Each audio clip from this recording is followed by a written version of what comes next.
Benny. I thought you said Betty, not Benny. Oh, no. Okay. You know. Like, who's Betty? My boy, Benny Logan. I think you the lost me Bengals there. stayed perfect with a 21-point win over the Browns. Andy Dalton connecting with his tight end Tyler Eifert for 3 scores. For Johnny Manziel, really a tale of two halves. In the first, Manziel led the Browns on their longest TD drive since 2013, but couldn't lead to any points in the second half.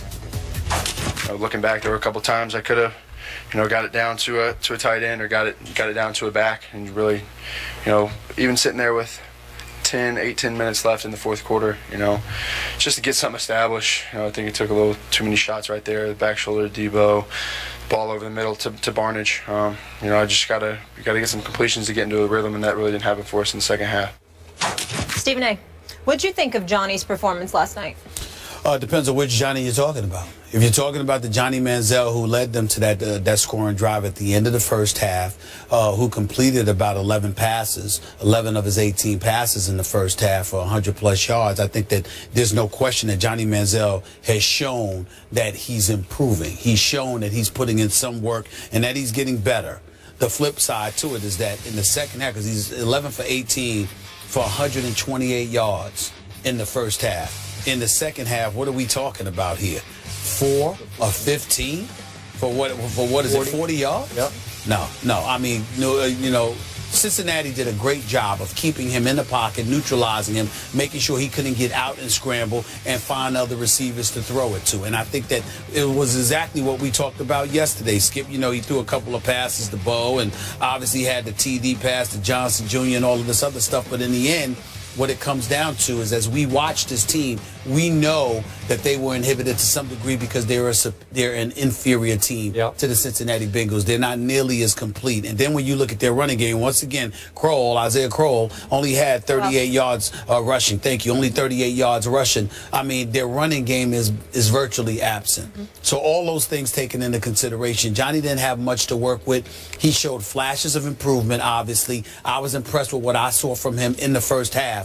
But once Cincinnati amped it up and really kept him contained and made him into nothing more than a pocket passer, combined with their receivers' inability to get open, he was completely neutralized and nullified and negated in every way. It was over. They were no match for a superior Cincinnati team. So overall, I can't give him more than a C because they got beat up in the second half.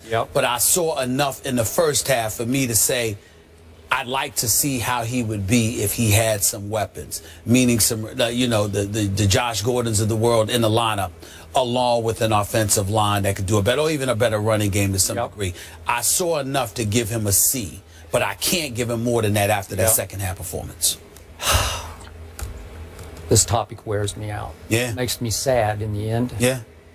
It's difficult to talk about. I'm with you, but I'm not even as positive as you are about his performance last night. Obviously, if we rank it versus the 30-0 debacle at home against Cincinnati that he started and finished last year, it was improvement. Okay. His body language was better, confidence a little better. He seemed like a little more in control of the offense and what he was doing. Didn't look as lost. Okay. Give you all that.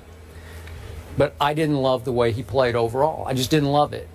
But I'm with you. It's hard for me to react at all to this because I'm going to say it again. He is playing with the NFL's worst group of running backs and receivers. Nobody has a worse group of skill, quote unquote, talent than Johnny Manziel is stuck playing with at this point. Right. I'm going to say this again. He is playing for a coach and a GM who did not want him. They did not want to take him with the 22nd overall pick. That came from the owner, Haslam, on draft night in the war room. So he has been, to me, doomed from the start in Cleveland.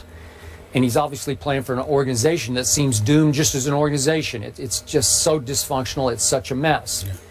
And after the game, I thought it was fitting that Patton went Jay Gruden on RG3 last year. Remember when Jay Gruden used to rip RG3 or just be so condescending and dismissive of him?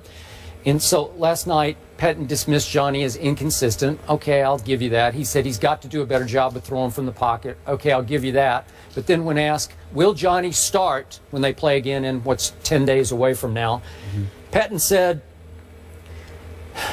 we will assess what pool of players are available. What pool of players? So we're talking about a former first-round draft pick here, and he is relegated to a pool of players. Maybe somebody on the practice squad, maybe one of our second, third, fourth stringers will be ready. Maybe Josh McCown. We'll see what our pool is before we decide whether Johnny's going to get another start. That's as dismissive as you can get from a head coach. So my bottom line again is I don't think Mike Pettin will be there next year. I could be wrong about that, but it seems like he's got one foot out the door because that team is so bad. And I'm hoping Johnny won't be there next year. Well, both of us are hoping Johnny won't be there. That's number one.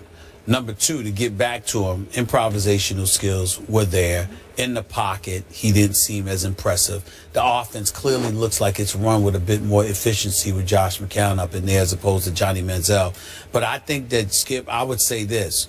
We spend so much time feeling sorry for Johnny Manziel. Is it time that we should all feel sorry for Mike Pettin? And the reason I bring that up is because, like you said, he didn't want Johnny Manziel. All right? It was forced on him. This man, and then Josh Gordon, you know, with his obviously substance abuse issues. Yep. So that had something to do with it. When you look at it from that perspective, and you've got two primary weapons alone, you know, and then obviously, you know, you've got some issues with injuries in your secondary on the defensive side of the ball. I mean, to me, Mike Pettin, then you got the whole farmer issue with, you know, getting in trouble with the league and all of this stuff. Everywhere you turn, Mike Pettin has had to work around all of this, along with an owner who won't just cut the check and stay out the way. He actually interferes because he thinks he knows a thing or two about football and what football decisions should be made. Maybe. A legitimate argument could be made that Mike Pettin has been undermined to some degree. Not intentionally or anything like that, but the environment is so dysfunctional. Let us remind our audience that Kyle Shanahan was the offensive coordinator on this team. Got let out of his contract. That does not happen with offensive coordinators. He wanted out, got let out, and immediately landed the job in Atlanta. So when you look at it from that perspective, everybody wants to jump ship. And this is what Mike Pettin has to deal with, because by and large, it ain't because of him.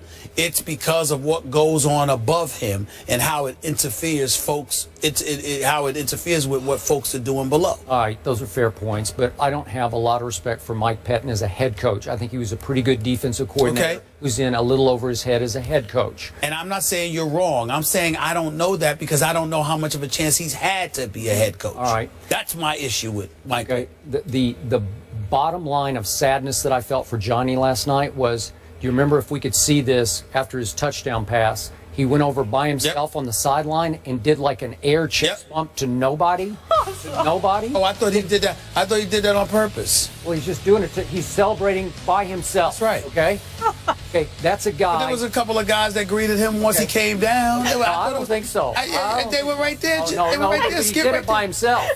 But I'm saying that I thought he was funny. No, but it's just you're saying he's I think you're reaching there. Okay, look, he's doing it by himself because I didn't realize that when I was feels like he's an outsider, on, you know, playing for a team that didn't really want him.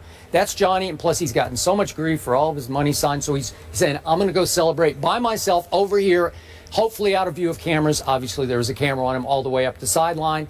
I thought that was telling, because that's Johnny's mentality right now. It's me against the world in Cleveland. I got nobody backing me. Nobody's behind me. Nobody's on my side in Cleveland. Coach certainly I'm alone. Well, I know for a fact he'd like to be gone. Well, for sure. He'd like to be gone, like to be in a better situation. There's no question, and I don't blame him one bit. I'd actually like to see him in Houston.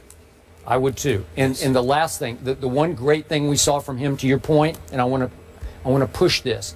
This kid has rare quickness and elusivity, because I'm sure the Bengals' whole plan was you cannot ever let him out, and he was getting out at will. Sometimes he got out in the second half. Oh, yeah. He didn't make a play. I couldn't tell. I really couldn't tell. What they had in the second half, one first down maybe? Yep. I mean, it was bad. He missed some throws, but the point is, I still think he can play somewhere else. He needs a fresh start. I'd love to see him get a shot down the stretch with the Browns. I know it's not the greatest team, just to continue starting, but I don't think that's going to happen as soon as McCown's back. I personally prefer to see Johnny Manziel on the bench because he has nothing to work with. I don't care how great you are as a quarterback. Even if you're great, if you don't have anybody to throw the ball to because they ain't open, it doesn't make a difference. Yeah, fair enough. There were a couple that the receivers should have gotten. Moving on, Derrick Rose back in old form. He scored 29 points in Chicago's win over OKC last night. Will he keep it up? We'll discuss that after the break. And we have you covered heading into another sports weekend. Check us out on IG, where I give you the complete rundown of today's show.